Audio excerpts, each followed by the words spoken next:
Welcome to episode 32 of the Ask the Law Firm Seller Show. My name is Jeremy Poock, and I lead Senior Attorney Match. In today's show, we'll have two questions as well as our Poock's post. As a preview to today's Poock's post, it will focus on a warning to trust and estates attorneys. And that warning is that the families for the clients for whom you wrote estate plans do not necessarily come back to the same firm in today's 3.0 digital era for the legal industry.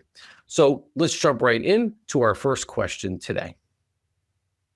Our first question today is, what is a digital rainmaker law firm? So when we think of the question about what is a digital rainmaker law firm, we really want to look at how much business development has transformed in the 2020s.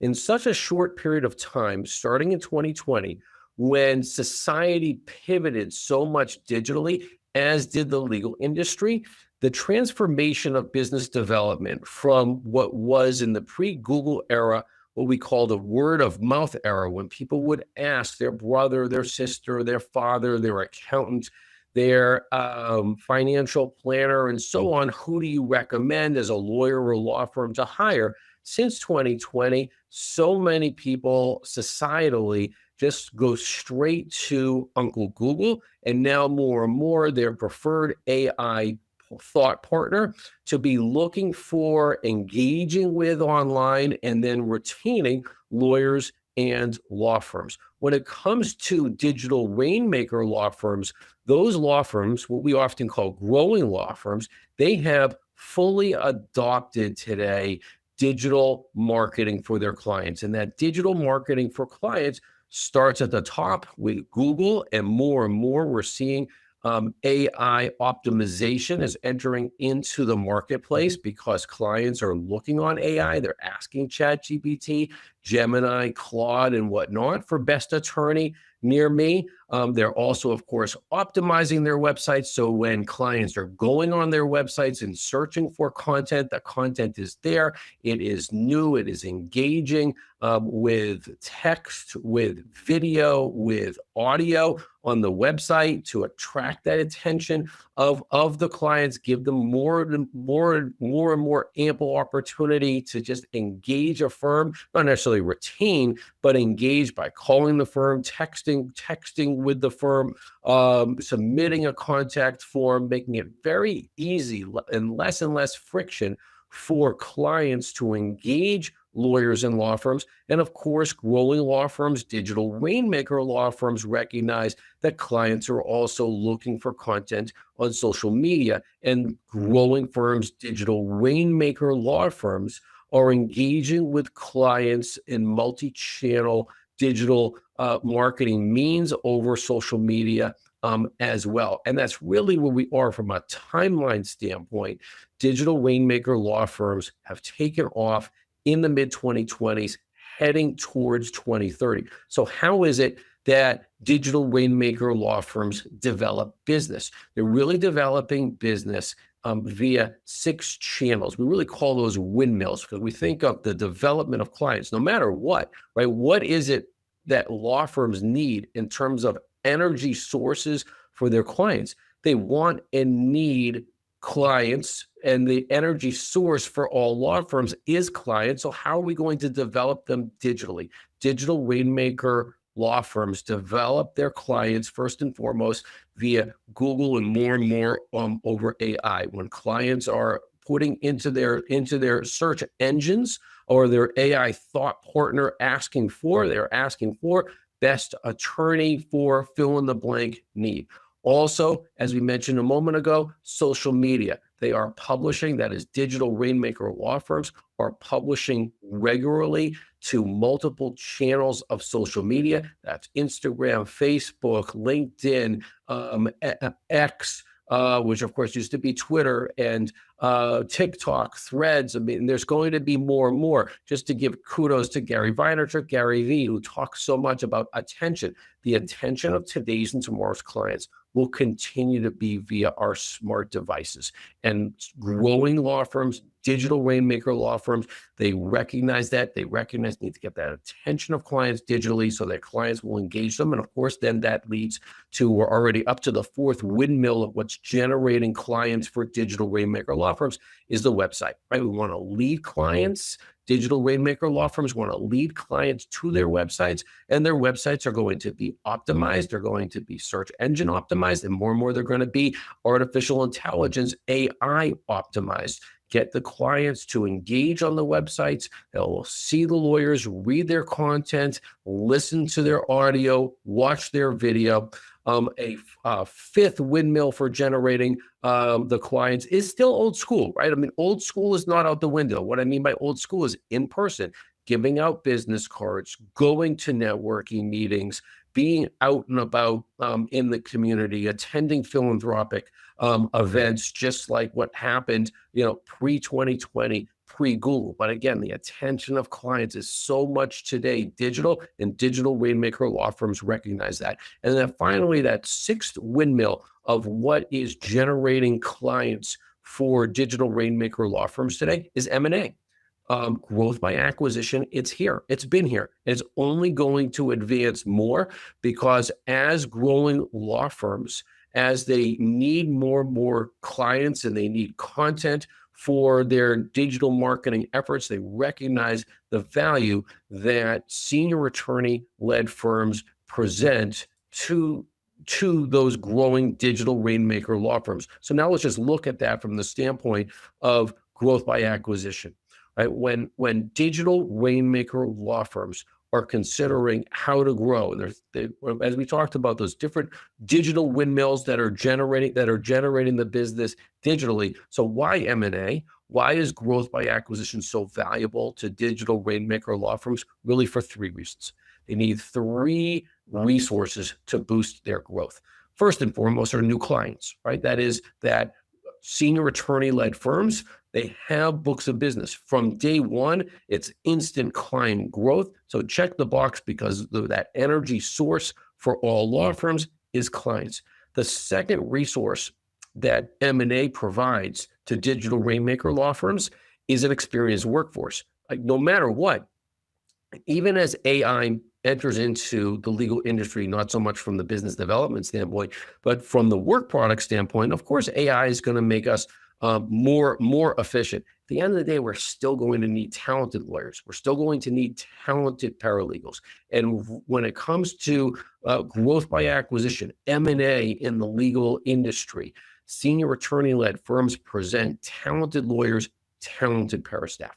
The third resource for digital rainmaker firms that attracts them to senior attorney-led firms is digital content. Really, it's three treasure chests of digital opportunity that growth by acquisition provides. So when digital rainmaker firms, as they are thinking about how do I get the attention, how do we get the attention of would-be clients, and how is it that senior attorney-led firms, what do they offer in terms of value to increase that attention of clients to their law firms? Not just the attention, but also the social proof that when clients are visiting their website, watching their social media, that this is a trusted law firm. This is a firm that can get the job done. They've been there, done that. So those three treasure chests that senior attorney-led firms offer to digital rainmaker firms consist of the following.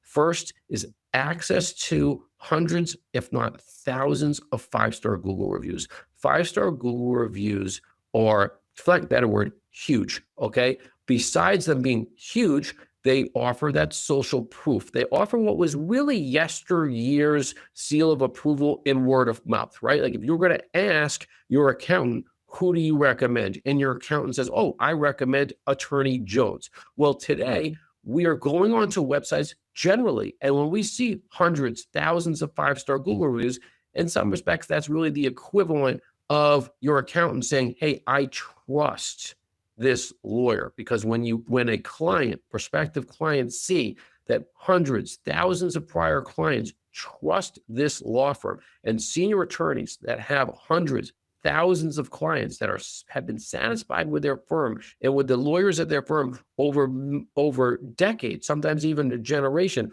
reaching out to those clients first and foremost when growth by acquisition happens, and reaching out to those clients, would you please give us a 5-star Google review? Huge.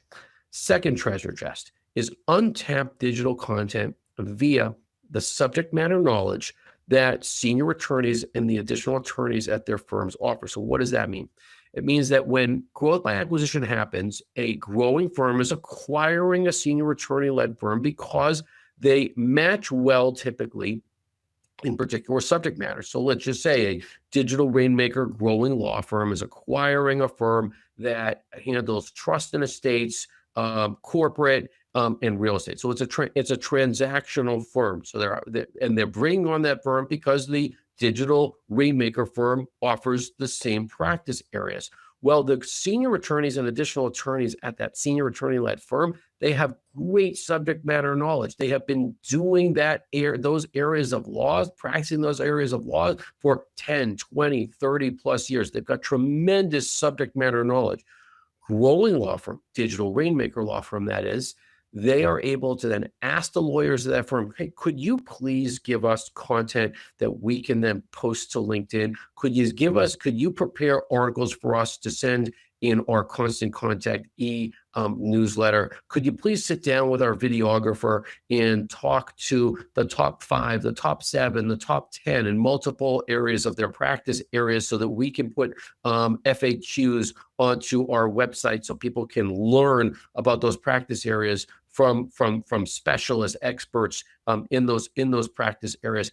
And it goes on a podcast, of course, as well. That subject matter knowledge that senior attorneys have developed over decades presents just that untapped digital content that digital rainmaker firms acquire and benefit by with growth by acquisition. And then there's the third treasure chest, which is the boost to the website goodwill, right? When would-be clients today are going onto websites, they want to be wowed, right? They want to know that this is a firm that can handle my legal needs. And when they can see a senior attorney's bios of additional attorneys from the senior attorney's firm that joined a digital rainmaker firm via M&A, and they can see, wow, this person was president of the Bar Association. They got the highest verdict or among the highest verdicts in such and such an area, went to such and such a law school. They belong to all of these different civic organizations, right? It gains that all important trust factor. And in some respects, I shouldn't even say some respects, because if it's done well enough, it also gains know, like, and trust. Because if you're not just putting up the bio, but you're adding video, you're adding audio, and you're adding those 5-star Google reviews, clients are going on to those digital rainmaker law firm sites and they're saying, wow, I already feel like I can know, like, and trust the lawyers of that firm. And certainly growth by acquisition adds that value to digital rainmaker law firms. And then now let's look from a sales standpoint. So digital rainmaker law firms automatically jump to what we call law firm sales 2.0. In law firm sales 2.0, what we see and what we're going to continue to see is value placed on the digital value and brand equity of law firms. That is, when law firms can show that clients are coming to their firms and retaining their firms, not because of the personal goodwill of a traditional rainmaker attorney of yesteryear, but instead they're retaining the law firm because of its brand value, its trade name, because it's ranking well in Google, it's coming up on ChatGPT and Gemini and Claude and other AI thought partner resources.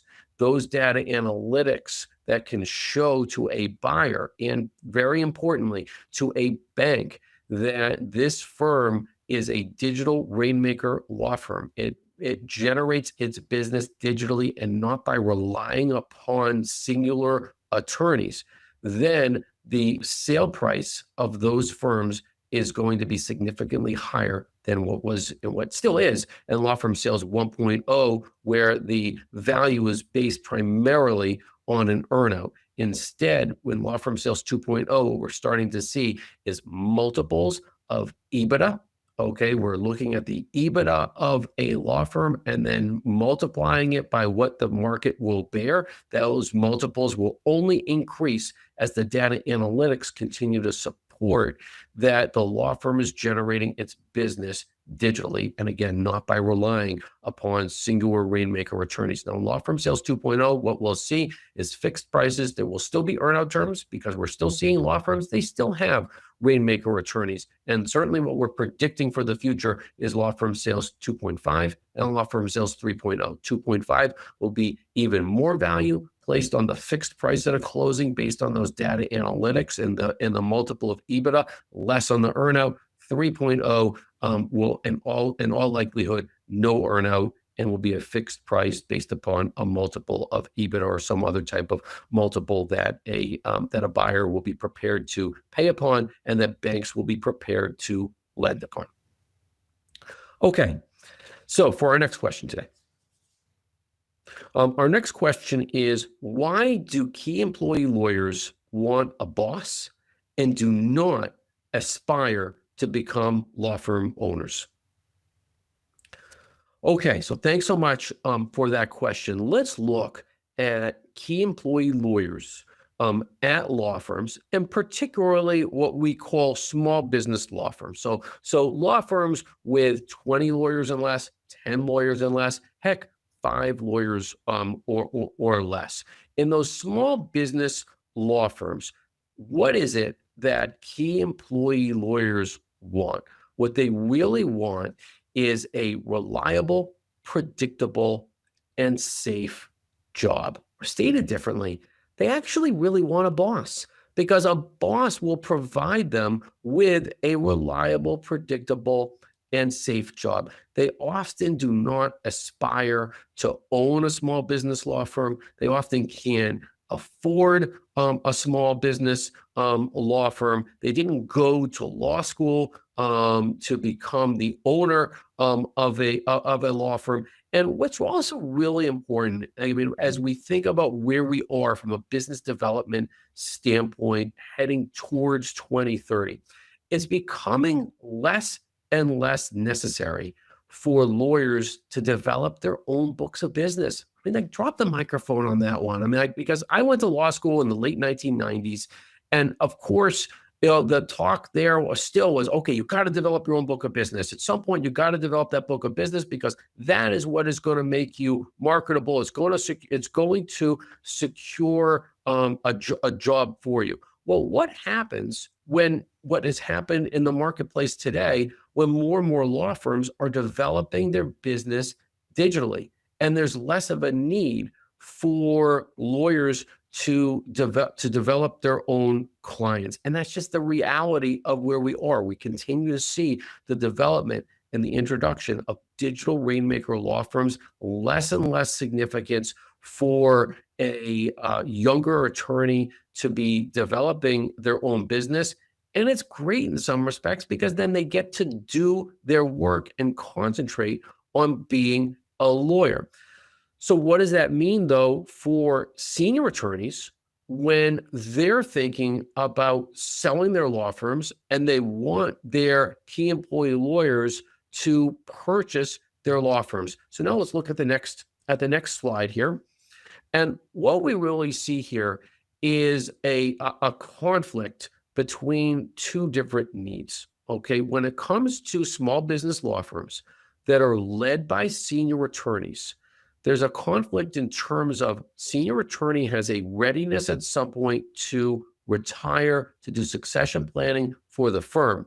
The key employee lawyers, on the other hand, what is their need? Their need is to maintain a reliable, predictable, and safe job. And what we see in the marketplace is that conflict can either lead to a collision or collaboration. So let's explore what that means and what can happen and does happen. So at some point, what we see is that a senior attorney will tell his or her key employee or key employees that, guys, gals, I'm considering to retire on such and such a day, which is often not like next month. It's often, a year, 2 years out. It's going to be when the lease terminates, or when senior attorney is going to reach a certain age. So what does that typically do to the key employee lawyers? Well, we talked about this meter, right? They want a reliable, predictable, and safe job. It's a meter, runs from green to red. Okay. So when the senior attorney drops that news on their key employee lawyers with the hope that the key employee lawyers are going to turn around and say, oh, I'm so glad, we are so excited to take over the law firm. No, instead, their RPS meter suddenly went from green to red because they really want a boss. They don't aspire to own a small business law firm. So in terms of where that can go, collision or collaboration. So what we're showing here is the potential, unfortunately, for collision. Okay, that is, if the key employee lawyers learn that their boss is considering to retire and their RPS meter has suddenly gone into the red because they don't believe that their job is no longer reliable, predictable, and safe, then what will they do? Because they don't want to purchase their boss's law firm, they will call a recruiter.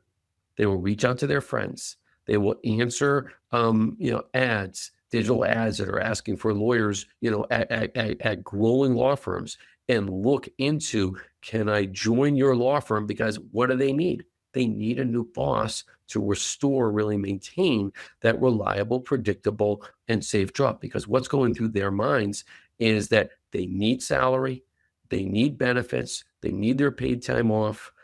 In their minds, they figured that their boss always knew that they didn't really want to purchase the law firm. And then from that collision standpoint, what can be really a terrible result, in addition to the lawyers leaving the firm to join another firm, is that the departing lawyers, those former key employee lawyers, they can even take clients with them, right? Because the firm that they're joining is going to say, well, we love you. We think you're a very talented attorney or attorneys. And do you have any clients you can bring with us? Well, yeah, my boss introduced me to such and such a client. I've been representing that client for the last 7 years. The client always calls me anyhow when they have new needs. New firm says, okay, well, we'll just issue a client choice letter. Do you want to stay with 67-year-old Bob, or do you want to come to our 25 lawyer firm that can represent you, for the next 5, 10, 15 plus years? So on the collision side of the equation, when the senior attorney announces that they're planning to retire in a certain time period, the collision consequence is that key employee lawyers just go to another firm. We call it a random Tuesday event because that is the key employee lawyers. They want and need to restore their reliable, predictable, and safe job. Now let's look at it from a collaboration standpoint. From a collaboration standpoint, what the senior attorney owner or owners could do is they can recognize that their key employee lawyers do not want to purchase their law firms, and they can't afford to either. And we see that as really most of the time. And instead, either they could already do the legwork and look for a growing law firm that would want to take on the entire practice, merge with, purchase, align with the entire practice, or they approach the key employee lawyers and say, we are going to look out for you. We are strong as a team. We recognize that you may not want to purchase our firm, but we are strong as a team together, and we're going to search for a growing law firm for us all to join.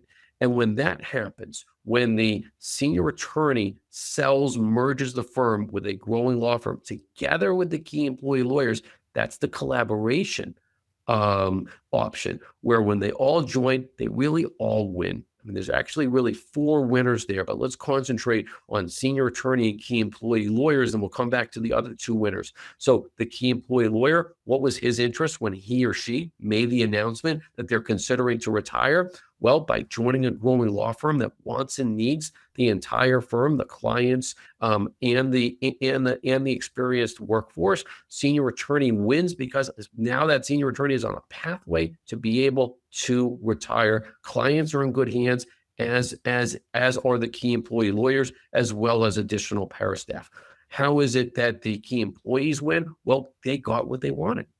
They wanted a new boss. They needed a boss to be able to maintain their reliable, predictable, and safe jobs. The two additional winners, of course, are the growing law firm that has now grown by acquisition, taken on clients, taken on staff, access to treasure chests of subject matter knowledge, which in today's day and age is really a pathway towards additional digital content. And of course, the clients win, right? Because the clients win because they have continuity of competent and ongoing representation when senior attorney together with key employee lawyers join a growing law firm.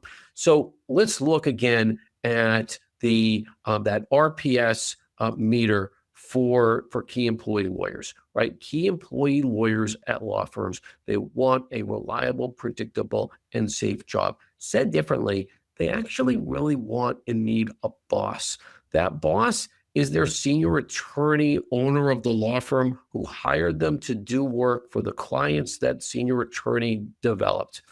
Because the key employee lawyers want a reliable, predictable, and safe job, when senior attorneys recognize that their key employee lawyers really want a boss and they do not want to purchase the boss's law firm, then the opportunity is there for the entire team to join a growing law firm, senior attorney to sell or merge to a growing law firm that will take all of the above: senior attorney, key employees, key employee lawyers, key employee staff, and clients all together. Because otherwise, if there's a conflict between the interests of senior attorney wanting to retire, key employee lawyers wanting and needing a boss because of their need for reliable, predictable, and safe job, that conflict can very well lead to a random Tuesday event when key employee lawyers will join another firm to restore and maintain their reliable, predictable, and safe jobs. Okay, so for today's Poock's Post. Today's Poock's Post is a warning to trust and estates attorneys. And that warning is that clients do not necessarily hire the same firm that prepared an estate plan for probate and trust admin work. So let's look at your prototypical trust and estates law firm as they are building their practice over the course of decades typically. And what we're talking about here are senior attorney-led firms. So those are firms that have been practicing for 30 plus years, and they developed their books of business typically pre-Google in the word of mouth era. The word got out typically in their home communities that such and such law firm, they write wills, they prepare estate plans, they know about tax law, they know about a succession planning for people in their community, and go to the XYZ firm to have the wills prepared. And what we see in terms of value, okay, of those firms, we call that wills under management, right? That is similar to assets under management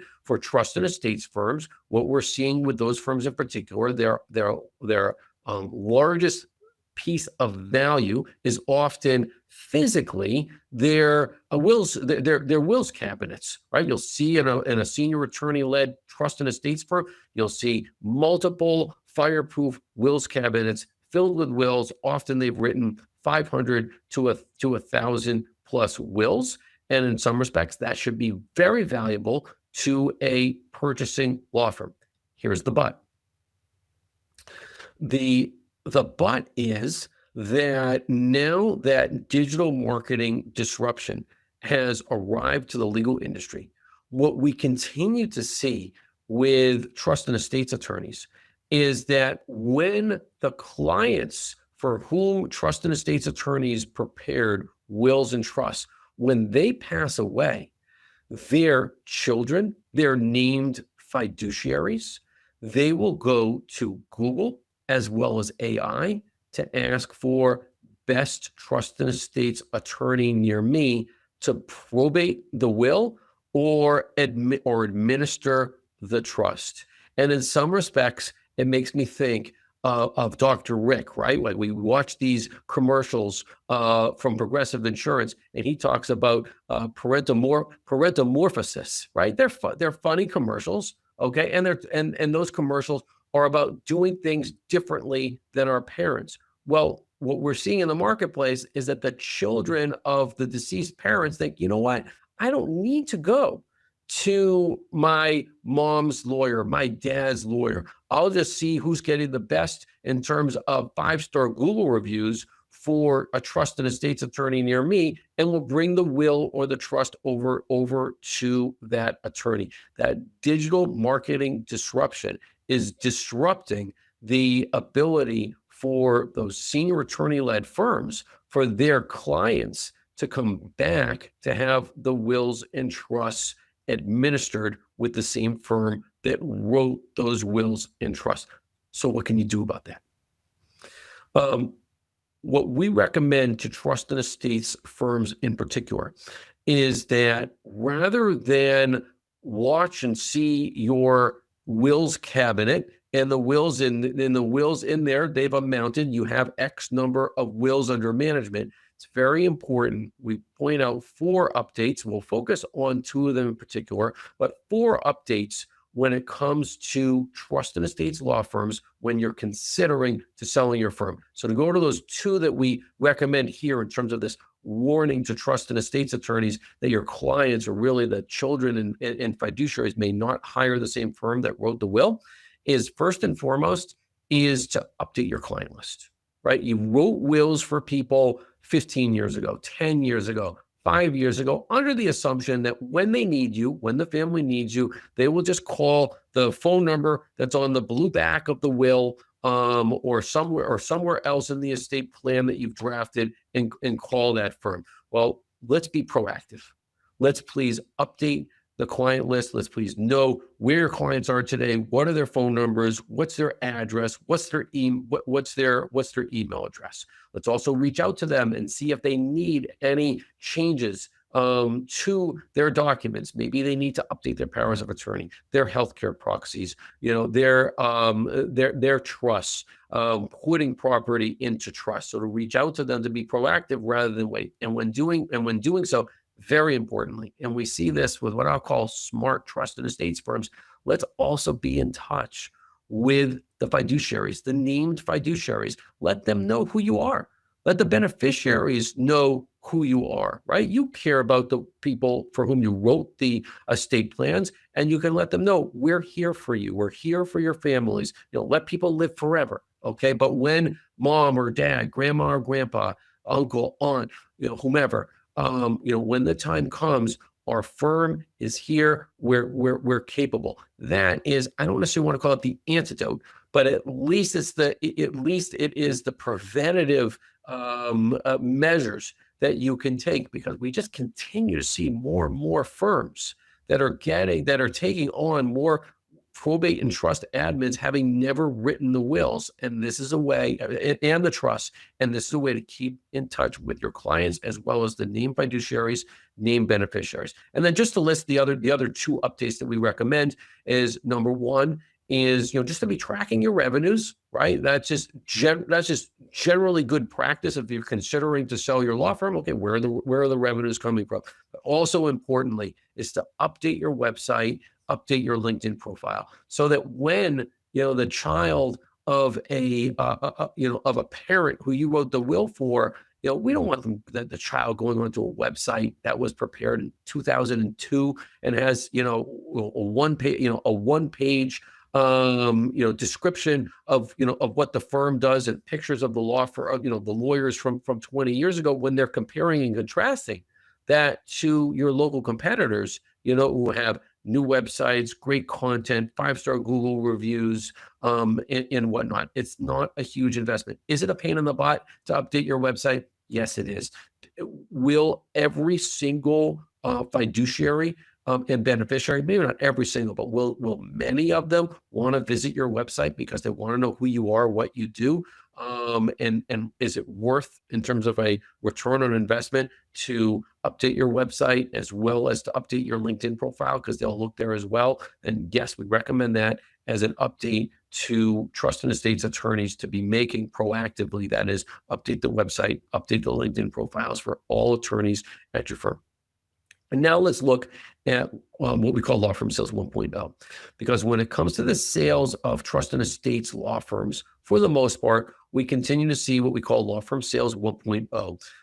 Those firms, trust and estates firms, are based very much on the goodwill of senior attorneys that built their practices from a goodwill standpoint. They're community leaders, well known in their communities for their estate planning capabilities. You have client lists, you have referral source lists, you have goodwill, subject matter knowledge, and more developing digital value.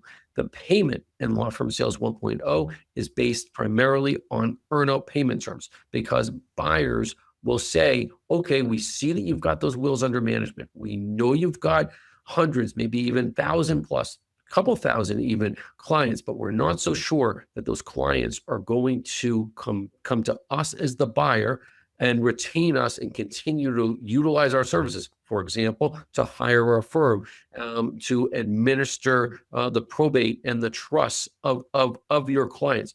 And in law firm sales 1.0, that consideration is based on an earnout. It's a percentage of the revenues derived from the defined clients and referral sources of the selling law firm. So when it comes back to this warning to trust and estates attorneys, that your clients, the beneficiaries, your children of your clients, the other named beneficiaries, and the fiduciaries that you name that your clients name in their estate plans, that they're not necessarily going to hire the firm that wrote the plans. If you want to get as high of an earnout as possible when you sell your firm, maximize your clients to retain the purchasing law firm, it is just so important to keep in touch with your clients now, to go back to that wills cabinet, reach out to your clients, get that updated contact information, learn more about who the beneficiaries are, who the fiduciaries are, keep in touch with them and let them know your firm is here for them and their families for years and decades to come. So when they do Google somebody else, they would have already had a personal connection to you and your firm. Maybe they won't even Google another firm because they have that established connection already with the firm. They don't need to follow Dr. Rick's advice about parentomorphosis and go out and hire another law firm, really to the detriment of the senior attorney-led firm that works so hard to generate those clients in the first place for whom they wrote those estate plans. And that is the Ask the Law Firm Seller Show, episode 32.